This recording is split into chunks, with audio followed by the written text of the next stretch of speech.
What's up, guys? The Iceman here on the Iceman's Return YouTube channel on this New Year's Eve, the last day of 2013. Happy New Year to everybody here on YouTube. I want to talk a little bit about last night's Raw and what happened at the very end with Daniel Bryan succumbing to the Wyatts and finally giving in and saying he is going to join them. It shocked everybody that was watching the show. We have heard rumors in the past that Bryan was going to end up joining the Wyatt family, but it never happened. I think it really totally shocked the WWE Universe last night, as it did myself watching it. I was sort of left speechless, saying, there's got to be more to this story than meets the eye. I guess after the show went off the air last night, CM Punk went out and cut a promo stating that the WWE Universe should stick by Daniel Bryan, still do the yes chants, and let Daniel Bryan find himself, and then we'll see more of the real Daniel Bryan. And I sort of agree with CM Punk. I think, there's an old saying that, keep your enemies close, or keep your friends close and keep your enemies closer. And for Daniel Bryan, maybe that's what he's going to do. Once you get involved and you're within the knit of the family, you can figure out their weaknesses and then, employ those weaknesses at a later date. So, yeah, a little bit shocked to see what I saw, but Daniel Bryan is too much of a very popular superstar. I just don't see this going on too long. I could be wrong. I do say this, though. With Daniel Bryan joining the Wyatt family, it's going to escalate the popularity of the Wyatt family that much more. And maybe this is what Vince and Triple H and Stephanie had wanted to do. We'll just have to wait and see. So, yeah, pretty weird ending segment on Raw last night. Left me speechless, I can say that much. I will say the CM Punk match with Seth Rollins was epic. We sort of saw what CM Punk can do. In the beginning of that match, talking with the three members of the Shield, he sort of got all the members sort of like a little besides them, beside themselves, and they were sort of like second guessing each other, and that's what CM Punk wanted to do.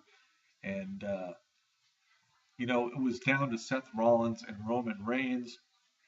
Roman Reigns wanted to take on CM Punk, but it turned out to be Seth Rollins, and they put on a great match, as Rollins did with John Cena on SmackDown last week. And it goes to show you what Seth Rollins can do when he's in the ring with the right people. And again, I see this to be the beginning of maybe a lot of individuality from the Shield as far as their wrestling matches. Maybe it's finally time for the Shield to separate themselves from the trio and go on to individual escalades in the WWE. And I think this would be great for the WWE and great for the WWE fans. So you saw where Seth Rollins got pretty upset towards the end. Dean Ambrose was the guy, and he is the reckless of the three. This guy is like very sloppy in the ring, and he's very sloppy on the mic, but he is probably the best speaker they have. But his demeanor, he always seems to make mistakes, and that's where the other, the opponent capitalizes on Ambrose. And he made a mistake last night, and which, Roman Reigns was trying to get him out of the involvement of the match, and it sort of backfired. And CM Punk ended up putting Seth Rollins to sleep in a very, very entertaining match. I really enjoyed it. So Raw last night for the last Raw of the new year was very, very good. I definitely enjoyed it.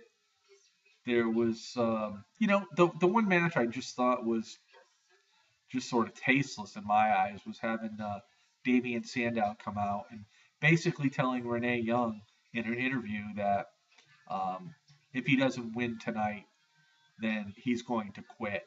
And the fans were the ones who were able to vote for who his opponent was going to be, and it was going to be Kofi Kingston, the Great Khali, or The Miz. And you had to know deep down before the fan voting was done, it was going to be the Great Khali. You had to know that, and it was the Great Khali. And Khali actually, you know, had a pretty good showing there for a while, but you knew damn well that Damian Sandow wasn't going to quit the WWE. So you knew, at the end, Sandow was going to win as well. He did. But yeah, this was one of those matches that you sort of knew right from the get go. Once you found out who the opponent was for Sandow, who was going to win. The other match I thought was pretty good was Big E Langston in his Intercontinental title match with uh, Fandango along with Summer Rae. A pretty good match. Um, the WWE is really pushing Big E Langston as well. They should be because I think he can be a very big superstar here in the WWE, and you might as well use it while you can. Go with the flow, go with what's going good, and then just go on and see what develops out of all of that. Stephanie announced that John Cena and Randy Orton will be the in a title match at the Royal Rumble. So this one I'm not too sure. I don't really figure it out that much because next week's Raw is supposed to showcase Randy Orton and John Cena in the main event. So unless something sort of crooked or out of sorts happens at that match, maybe this is the reason why they are going to have that match at Royal Rumble. I don't know, but with all the things that were going on last night, we saw the return of Brock Lesnar and Paul Heyman. Lesnar really put out the challenge out there. Mark Henry made his best effort to go in and take down the Beast, and Henry definitely got injured, and I guess he's going to be out of action for some time. But with Brock Lesnar coming back, with Dave Batista coming back, we'll see the Undertaker come back for WrestleMania. Um, it's just sort of interesting to see.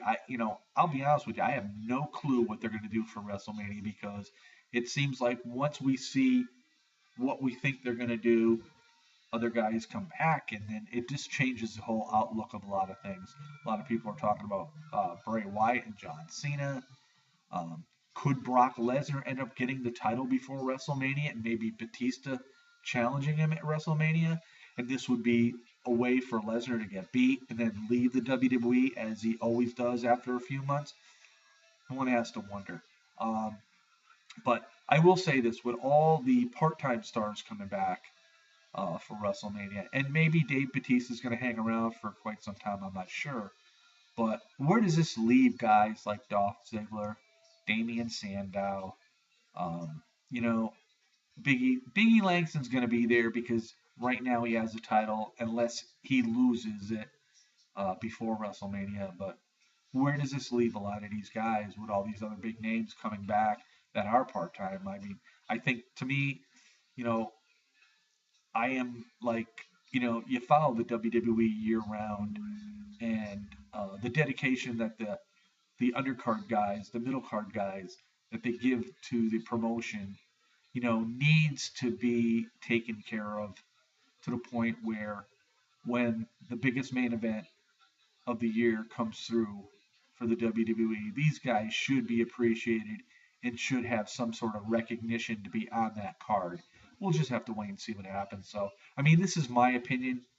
I mean, I'm sure a lot of other people are going to differ, saying, well, if you put some of these guys on there, the card won't be as good. It's WrestleMania. It's got to be the best. But I look at it this way. Undertaker hasn't been around since last summer.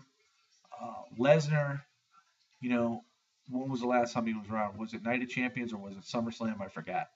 Um, you know, and then Batista's been gone for how many years now? 4 years or whatever it was. I forget. I even forgot when he left. But then you bring these guys back, and then all you do is push the other guys that are so close to being on pay-per-view cards to the point where they're unheard of. And to me, it's a shame. It totally is because the WWE is crying and whining and complaining about ratings. And yes, bring back some of these guys that haven't been around does soar the ratings.